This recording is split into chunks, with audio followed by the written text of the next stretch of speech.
ಭಕ್ತಿ ಭಾವನೆಯ ಭವ್ಯ ಹಬ್ಬ, ನಮ್ಮ ಊರಿನ ಗೌರವ, ನಮ್ಮೆಲ್ಲರ ಅಪ್ಪನ ಜಾತ್ರೆ. ಪವಿತ್ರನಾದಗಳು, ಭಕ್ತಿಯ ಜ್ಯೋತಿ, ಸಂಭ್ರಮದ ಸಾಗರ ಇವೆಲ್ಲಕ್ಕೂ ಸಾಕ್ಷಿಯಾಗುವ ಸುವರ್ಣಾವಕಾಶ ಬಂದಿದೆ.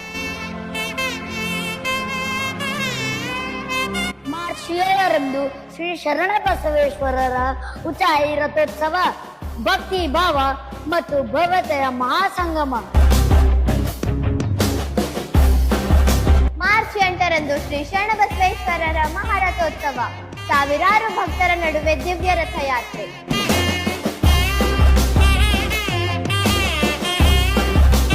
ದೇಶಗಳ ಮೊಳಗು, ಹೃದಯಗಳನ್ನು ಕಟ್ಟುವ ದೈವಿಕ ಕ್ಷಣಗಳು. ಮನೆಗಳಲ್ಲಿ ಶಾಂತಿ ಮತ್ತು ಸಂತೋಷ ತುಂಬಿಸಿಕೊಳ್ಳಿ. ಅಪ್ಪನ ಜಾತ್ರೆ ನಮ್ಮ ಪರಂಪರೆ, ನಮ್ಮ